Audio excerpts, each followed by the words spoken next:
शक्ति दो उनको इस घटना से ऊपर उठें और ईश्वर उनकी आत्मा को शांति दे।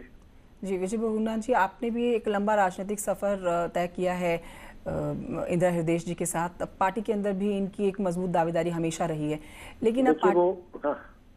जी सर। हाँ, आप कंप्लीट कीजिए, क्या बोल रही हैं? तो उनका इस तरह से चले जाना पार्टी के लिए तो एक बड़ा नुकसान है ही। देखो, राजनीति में पार्टी में लोग आते हैं, लोग जाते हैं, लेकिन कुछ लोग छाप छोड़ के जाते हैं जी। और उन्होंने उत्तराखंड की पूरी राजनीति में अपनी छाप छोड़ी है, खाली कांग्रेस के लिए नहीं।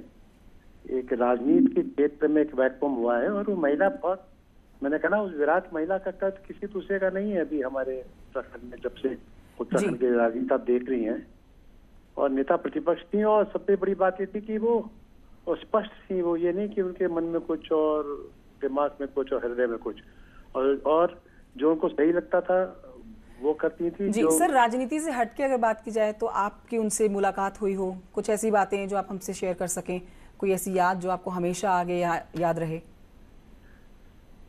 मुझे पता है जब स्वर्गीय पिताजी की मृत्यु हुई और वो आई थी इलाहाबाद जी, और मैं सुबह प्रैक्टिस करता था सुप्रीम कोर्ट में, तो मुझसे कहने की भाई कठिन डगर तो बड़ी कठिन है, लेकिन वजह तुम राजनीति में आओ। सबसे पहला मुझे राजनीति में आने का अगर किसी ने रास्ता दिखाया तो वो इंदिरा हृदय जी। और लेकिन मैं मुझसे लड़ती भी थी। मैं जब चीफ मिनिस्टर था, जो बात उनको नहीं समझ में आती थी बोलती थी, लेकिन बहुत ही उनका चरित्र जो है वो बहुत ही एकदम एक संघर्षशील महिला का था। योग्य थी, शिक्षक थी, पढ़ी लिखी थी, और मेरे ख्याल से जितना संसदीय प्रणाली का उनको अनुभव था शायद ही किसी दूसरे को होगा उत्तराखंड में आज के वर्तमान परिस्थिति में। जी, शुक्रिया विजय बहुगुणा जी हमसे बात करने के लिए। हमारे साथ हरक सिंह रावत भी इस समय फोन लाइन पर मौजूद हैं, उनसे बात कर लेते हैं। हरक सिंह रावत जी, उत्तराखंड की राजनीति के लिए एक बड़ा नुकसान और बहुत ही आज का दुखद ये समय, जिसमें ये खबर मिली है कि अब इंदिरा हृदय हमारे बीच में नहीं रही है। ये व्यक्तिगत रूप से भी और पूरे प्रदेश के लिए ये बहुत बड़ा सदमा है, क्योंकि विशेषकर मेरे 40 साल से, जब मैं 1980 में गढ़वाल विश्वविद्यालय में छात्र नेता था, वो एमएलसी का चुनाव लड़ती थी, तो तब से मेरे उनके रिश्ते थे और मैंने हमेशा बड़ी बहन के रूप में, उन्होंने एक मुझे छोटे भाई के रूप में हमेशा मदद की। कई बार हम 1991 में भी जब मैं मंत्री था उत्तर प्रदेश में, वो रोज मेरे पास आती थी, और जब भी मिलकर हमने उत्तर प्रदेश और उत्तराखंड में शिक्षा के क्षेत्र में जो भी परिवर्तन हुए हैं, उसमें राजनाथ सिंह जी शिक्षा मंत्री थे, और जब हमारे तिवारी जी मुख्यमंत्री थे तो मंत्री के रूप में हम दोनों लोगों ने साथ साथ काम किया।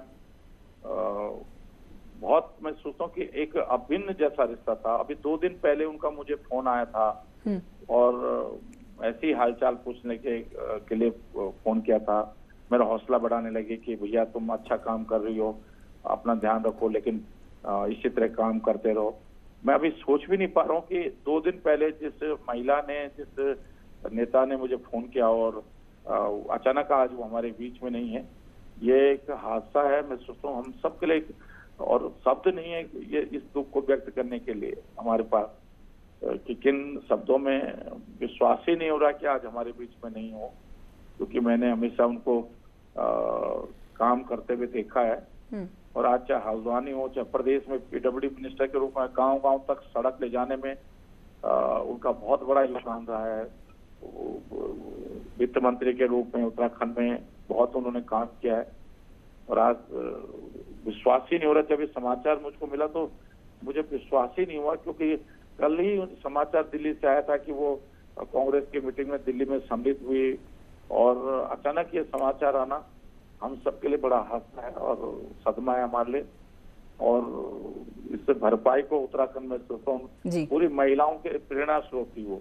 हर महिला, जब भी कोई महिला राजनीति में कदम बढ़ाती थी आगे, तो वो सोचते थे कि आज इंदिरा हृदय प्रदेश के इतने शक्तिशाली मंत्री के रूप में, नेता के रूप में बन सकती, तो मैं भी अच्छा काम करूंगी, मैं भी समाज की सेवा करूंगी, तो मुझे भी एक मुकाम मिलेगा।